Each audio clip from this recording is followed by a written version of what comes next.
What's up, everyone? It's your boy, Mike Muse, on the Conversation of Mike Muse Show. I am so excited to be in conversation with my next guest. You're talking about serendipity. First of all, she's a returning guest here on the Mike Muse Show, so you'll see what I'm talking about pretty soon. But as soon as she sent me an email letting me know about the new report and study that was coming up on media and data on insights on Hispanic audience and just insights into the media, advertising, what they're watching, what they're buying, what they're spending. It's just an all-encompassing report. The announcement came out that Bad Bunny was going to be the NFL halftime performer, and I was just like, oh my God, Stacie, how quickly can you get here to talk about this? I'm so excited, audience. As you know, we've been talking about it here at the Mike Muse Show for the Bad Bunny performance. As I said before, I don't even speak Spanish, but his music just speaks to me. I feel the emotions. I loved the last concert that he did that streamed on Amazon Prime. I got teary-eyed, and so I just think that the impact and the cultural moment that society is about to have is going to be very powerful. And so when Stacie was here to show me, when she emailed me the report of all the data, I was just like, 1 + 1 is just 2. I want to introduce her, but I want to make sure I get her title right because she has a title, folks. Lots of words. I did this last time she came, so those of you who may be new to her. But Stacie de Armas is the Senior Vice President of Inclusive Insights and Initiatives with the Nielsen's DEI in Practice.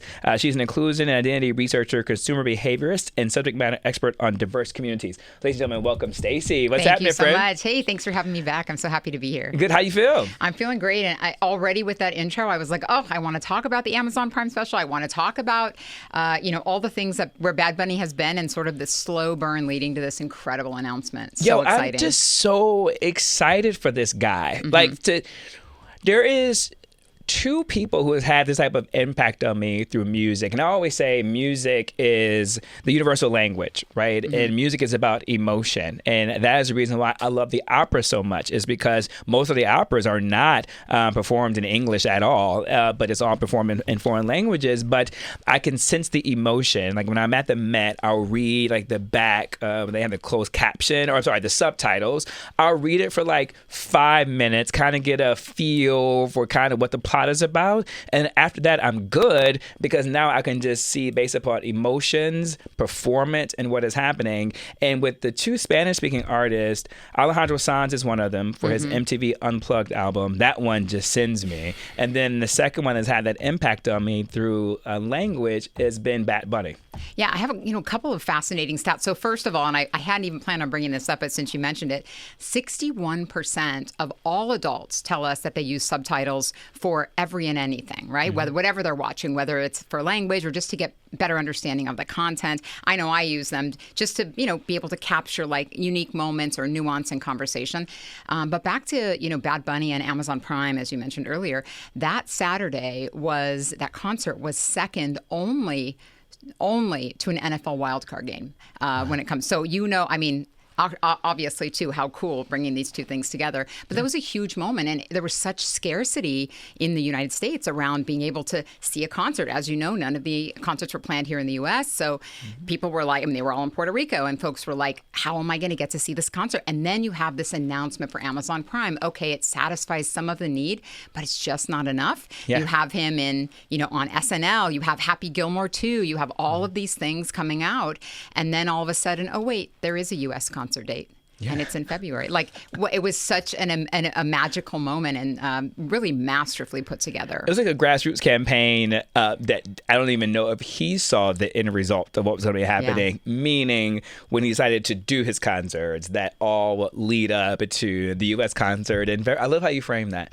The U.S. concert happening in February. I think this I like the framing of once that. You look back at it, of course, it was the plan all along, creating that scarcity and that demand, that pent-up demand for Bad Bunny. And I think what's fascinating when you think about the NFL, this decision wasn't necessarily to meet the needs of their current fan base. Yeah. It was who they desire their fan base to be, really, or the tapping into culture in a way and trends in a way that I don't know that they've ever done. It wasn't meant done to meet the demand of current fans. And it wasn't to ignore them at all, but it was to bring them into this sort of more trendy, hot touch points conversation. It's brilliantly done. Now, when you say trendy, give me more insight into that.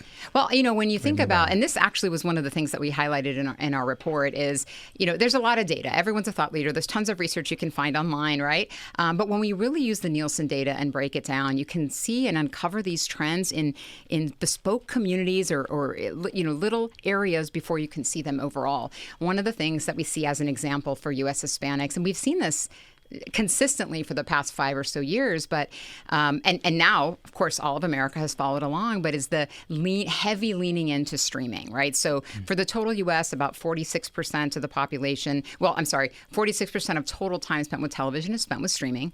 For Hispanics, that's about 56%. Spanish language dominant Hispanics is the same. So they're spending like 10 percentage more of their total time with television with streaming. And then we saw this happen several years ago, and we were like, hey, there's something happening here. There's something here. It's the same thing with app usage, stuff like CapCut and Linktree, which are creator apps. Yeah. We see way over indexing in the Hispanic space. When I think about trends, I like to take a look at what's happening over here to better understand what we think will unfold with the rest of the country. But even I think that leads up to Amazon Prime and Amazon Music. When they decided to do this concert, I think the data would even suggest, besides it just being the dope thing to do, besides just being like the right thing to do, and besides the fact that he's such a cultural phenomenon and everyone loves his music, but the data actually does suggest 100%. That this was the right decision, even for Amazon Prime, in particular Amazon Music, when they made this decision, because of the way that Hispanics over-index in streaming in particular.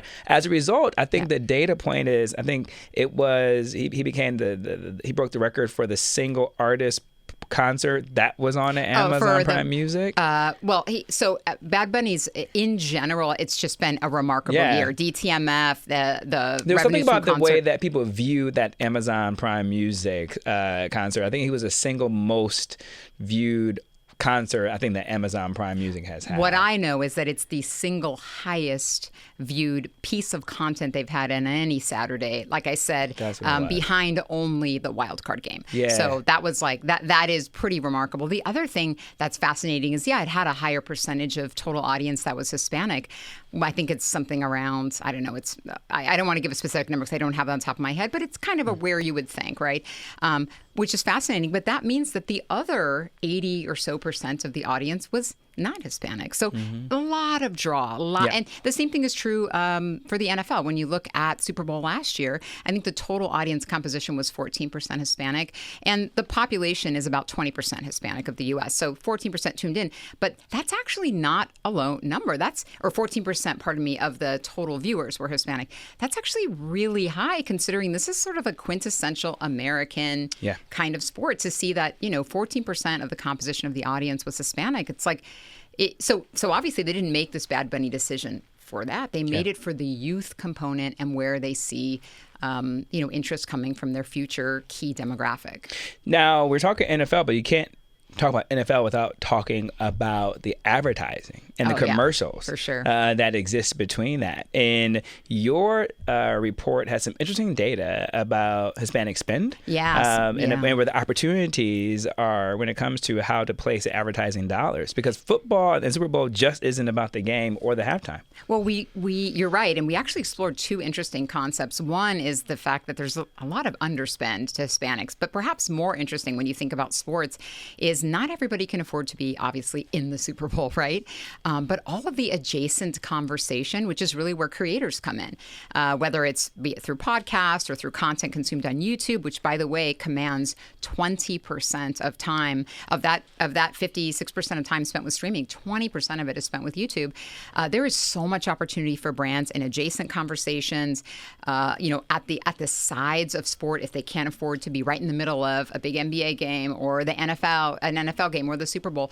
And that is really, I think, where there's the most growth. It opens up so much for brands that are mid-size and other size. Also now with NIL, they're working with different athletes brands can do, and that still bring them into the conversation and the culture of sport without being necessarily right in between, the game. Yeah. Talk to me a little bit about, I found, because to that point about culture and sport, what I found interesting was in the report is about the opportunities that could exist. But I want to know, in terms of, should commercials and advertising be reached with Spanish language or narratives that reflect the lifestyle of Spanish-speaking individuals here in the United States? So two things. One, I think and I'm going to keep centering this on the Super Bowl, with the NFL selection along with Apple Music for Bad Bunny to be, and that tells you all you need to know about whether or not language is important.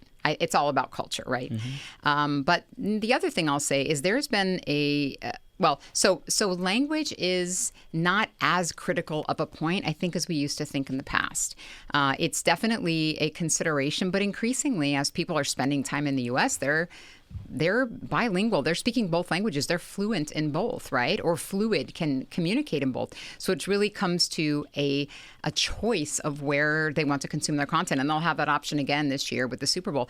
58% of Hispanics told us that they want brands to be in spaces that they care about. And so that is more than just, maybe a big political statement, or it's none of that, actually. When you talk about being in places where Hispanics care or where they are, that can be as simple as in content that is in language or in culture.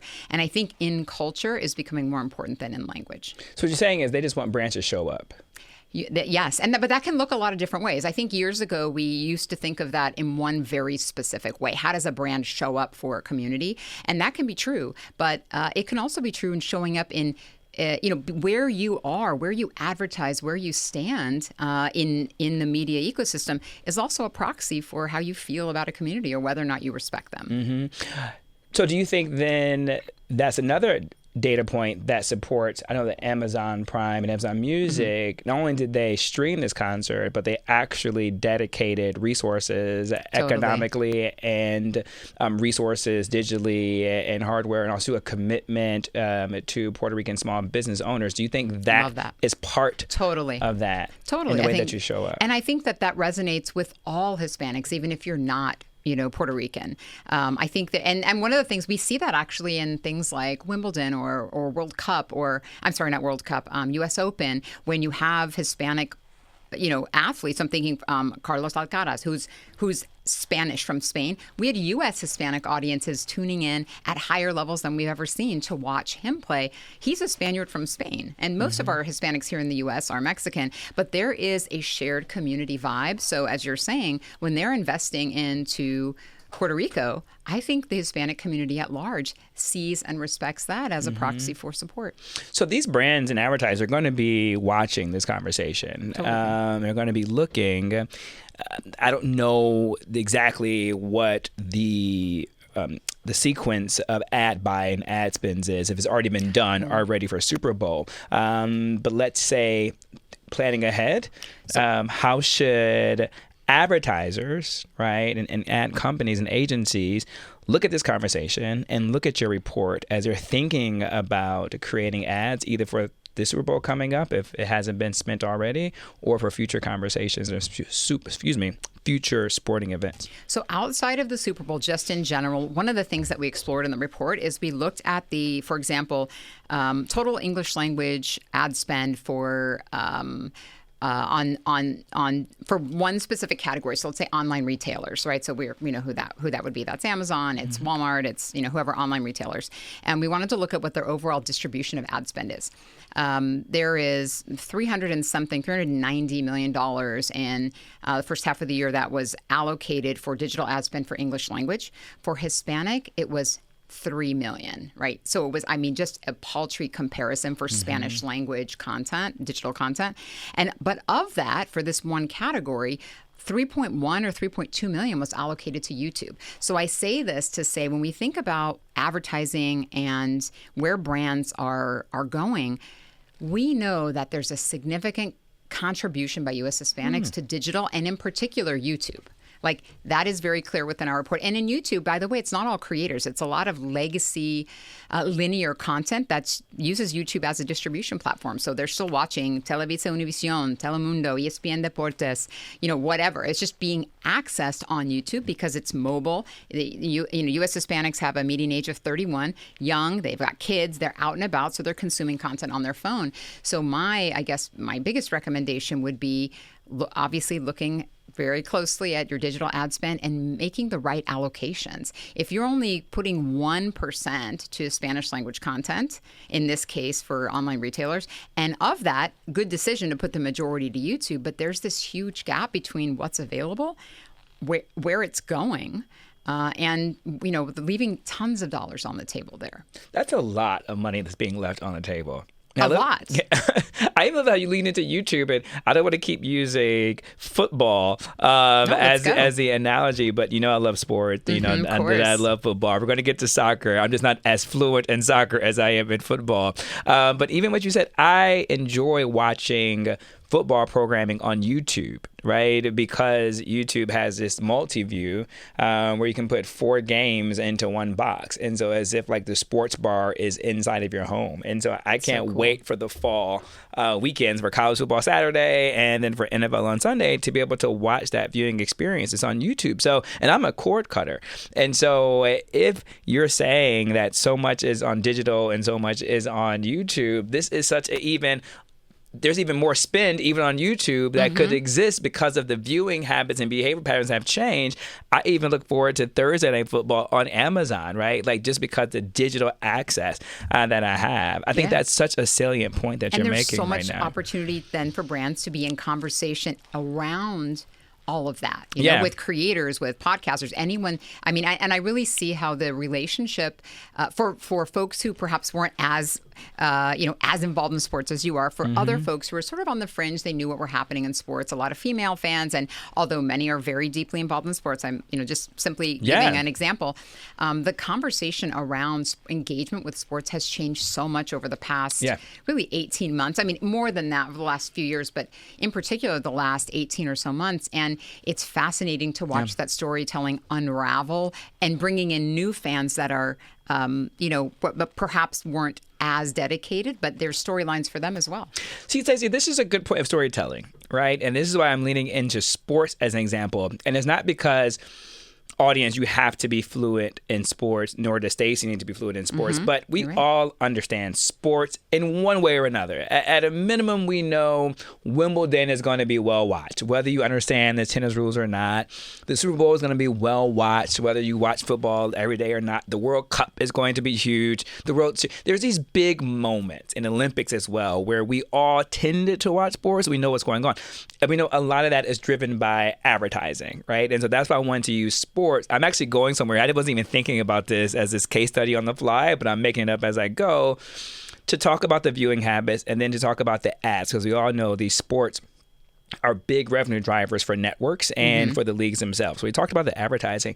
But I think what's also, too, is interesting is to talk about the social conversations that happens digitally, like around sports. Totally. And so now I want you to kind of land us in the area of apps and social media, right? Sure. Yeah. And how are Hispanics spending their time on apps and social media? Because there typically are big conversations around sports. And you don't have to have any data around engagement around sports on these apps and social media, but just in general, what is the engagement like on apps and on social media with the Hispanic population? Sure. I want to add one thing, and then I'll get into that, because I do have some TikTok app stats specifically around sports. But first, you were talking about storytelling and how that's unfolding with sport, and bringing in perhaps folks who are new to being involved in sport. There's a line of storytelling for them. I have to mention it because I'm from LA. Like obviously the Dodgers. Yeah. And one of the things I was so excited about afterward is I saw this. I saw Shohei with Decoy, who for those who don't know, that's his little dog who's writing a book which is coming out in February. But like even that sort of storytelling, like that's just a small anecdote. But how fun to be able to bring that that narrative to perhaps fans who aren't that into baseball or don't know or just know a little bit. You're like, wait, there's a dog. Like, this is so great. I'm interested. You know, tell me more. Anyway, moving on. One thing we did find in our report is that U.S. Hispanics are far more likely to follow sports stats on TikTok. And I took a look at some January data. 8.5 billion minutes just in, I'm sorry, not January, June, pardon me, 8.5 billion minutes in June alone of time spent with Hispanics with TikTok. Just in 1 month of Hispanics spending time on TikTok. It's one of the highest. The other ones that are super high, obviously, WhatsApp, about more than 12 billion minutes there. Meta, 36 billion minutes. This is 1 month. Some interesting surprises in there, too. Talk to me. Let's lean into TikTok a little bit. Sure, let's do it. Why do you think that number is so high with TikTok? Well, a few reasons. So one, when you look back at our report, the stat that sits there, and you have to look at it contextually with this data, like TikTok, time spent. One of the things you notice right away is that there's about 10 hours less of television that Hispanics contribute to television in any average week, 10 hours less than the total U.S. So you're like, wow, right away, wow, Hispanics are watching less television. Is this, how do we unpack that? What does that mean? It's actually not a bad thing. It's exactly what you'd expect once you look more deeply into the data. Hispanics have a median age of 31. They're a lot younger. 37% have multi-generational households. There's kids. They're on the go. And because you have 58% of the population under the age of 34, you ain't sitting at home all day. You're on the road. You're going. You're in school. You're in class. You're doing things, right? You're at work. You're on your way. And so that consumption's still happening. It's just happening on the phone. So when you move the center of gravity to your phone, things like TikTok surface. The other thing is if you don't have all those hours to contribute necessarily to like a game, you have definitely time to contribute to a game recap or to conversation around game. I'm going to audience, they're probably rolling. Either they're taking a shot as a drinking game with me as much as I talk about AI. Oh, boy, here we go. And TikTok. So now, audience, I'm still going to say with sports analogy, but I'm going to do a subcategory of TikTok because something that came out in the report that I found was interesting was that, Spanish speakers oftentimes didn't find content typically that reflected value system, language. I think advantage of TikToks, it has been diminished in terms of it's just an app that's reserved to do to do dancing videos, right? Which my audience here knows that's just not true. But I think TikTok can serve as that gap to fill in where Spanish-speaking audiences don't see themselves reflected maybe on linear television. 100%. And so then therefore, I love the report. It was saying that these digital content creators are filling in the gaps that were missing. And I think TikTok with the algorithm allows people to find their tribe. Absolutely. And that's one of the key findings in the report is that Latinos did not see themselves as reflected in any content. I mean, their broadcast still does really well, in particular, like the sort of legacy broadcast, Spanish language broadcast, a lot of time spent with streaming. But there was this sentiment that like, I'm just not seeing myself as much. And then the counter argument, or not counter, but the complementary argument to that was then we saw this increase in apps like CapCut, Linktree, Lemonade, all these apps that people are using to create content and to edit content, not just to consume, which would be, you can use TikTok for either, but CapCut is pretty much, we know what that is, right? Yeah. And there's a 115% times more likely to use CapCut. And we know, so then there's an opportunity to create a conversation online to fill those gaps. And folks are consuming it. They're watching it. They're interested and they're leaning in. Yeah. Audience, everyone may not be familiar with CapCut. I was just thinking about that. That is an editing tool that content creators, even if you're not like a million follower content creator, you can have 2 followers and people use CapCut in order to make interesting edits. So all those cool videos that you've seen on Instagram or TikTok, 9 times out of 10, I'm making numbers up, 9 times out of 10, they probably have used CapCut. Instagram has their own called Edit. So you may see content creators using Edit too as well. So just to kind of fill in the gap a little bit. And Linktree, I guess the same, right? If they haven't heard of Linktree, it's a place where creators add all the, kind of like LinkedIn bio type stuff. And that's, again, used by traditionally creators or folks who want to drive you to other content. So to see those, though, it wasn't just like, oh, we saw Hispanics are doing this more than other groups. It was really genuinely so significant that we thought, hey, this is pretty clearly being done to create content and a narrative and representation in spaces where Latinos are not seeing themselves. And, that serves advertisers and communities. What about in news? I saw there's a category, a report that came up in news. It seems like there's an uptick in how Hispanics are receiving news or viewing news. There is, as per usual, there's pretty significant news viewing on broadcast television. There is on cable as well, but it's not that significant. There's, Mike, there's an interesting and sort of long relationship Hispanics have with cable. If you think back to the 80s and 90s, you had to buy the Spanish language cable package. The basic package. And then not Spanish language, pardon me, you had to buy the basic cable package. And then if you wanted Spanish language content, you had to pay over a premium over that to get access to that content. So that structure made it, disproportionately disadvantageous for Spanish-speaking Hispanics to subscribe. And I think, and I'm guessing here, but I believe this could be the case, that started this relationship with cable that has now had maybe some unintended consequences, right? Yeah.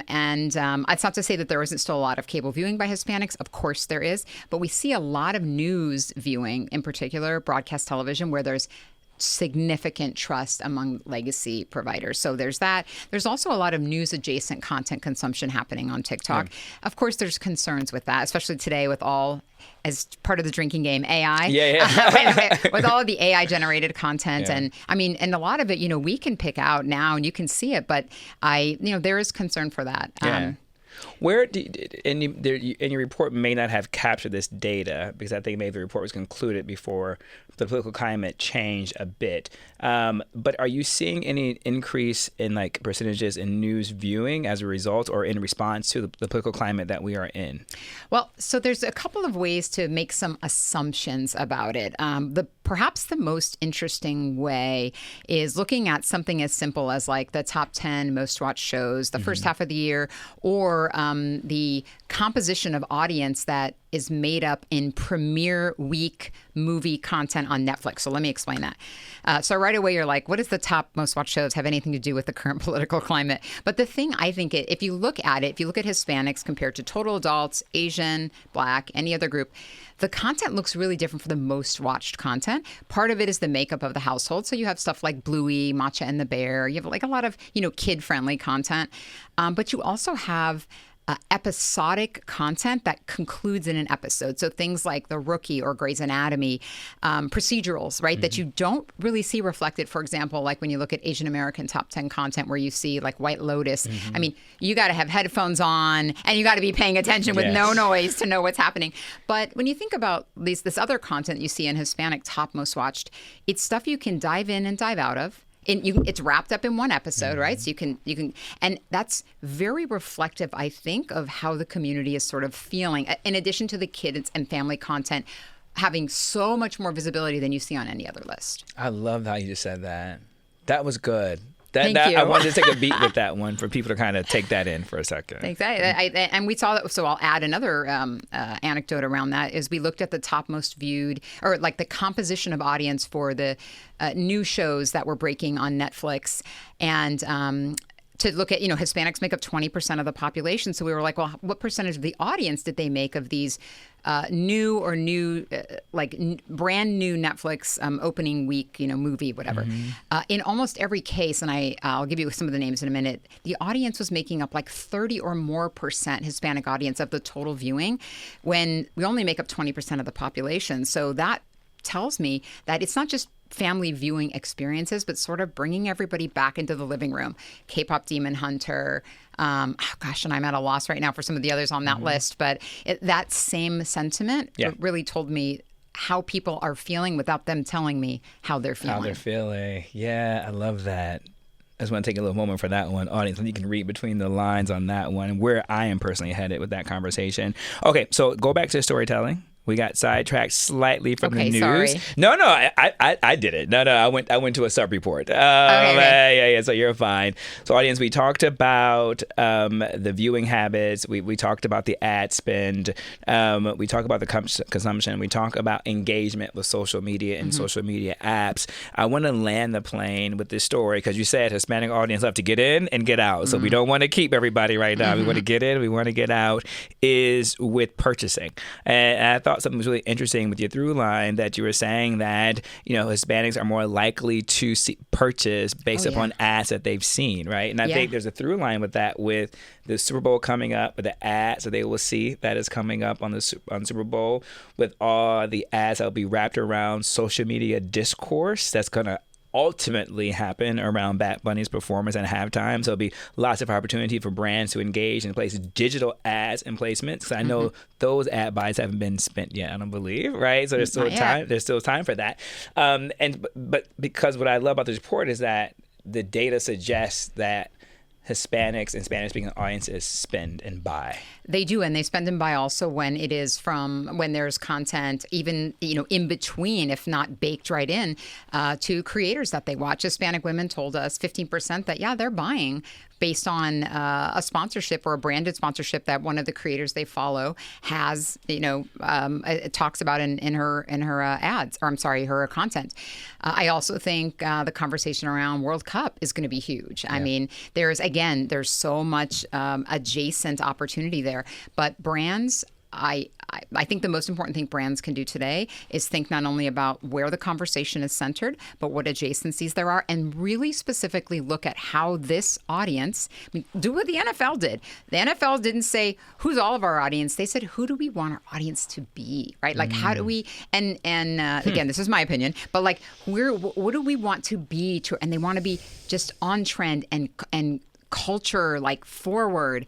And so if you're a brand and you're wanting to do the same, you want to tap into the biggest growth audience that is available, look at Hispanics, look at their digital consumption, their time on YouTube, overspend and outspend, and they will over deliver. We're going to end it right there because you said something I think there's going to be a good theme of the show. The NFL said, who do we want our audience to be? Is that how you phrase it? I phrased that. That's my words too, not my company's. Yeah, no, but how did you phrase it again? Yeah, I said who they, they. Gosh, I don't know. You have to run that back. We have to run that one back. Audience. I just think I thought that was a beautiful way to think about things because to me, what that symbolizes is present and future. Right? Like an expansion, right? Like who do we want our audience to be? And those are Stacie's words. I put words into her mouth based on other things. But I just love that. Who do we want our audience to be? And I think that's a silver lining. And I think that's a North Star for a lot of us when you're creating campaigns, no matter what it is. When you're putting out a product, who do you want your customer to be, right? Who do you want to attract, right? Yeah, and they're meeting the audience where they're at, of course, but they also are thinking, who is our future audience? I love that.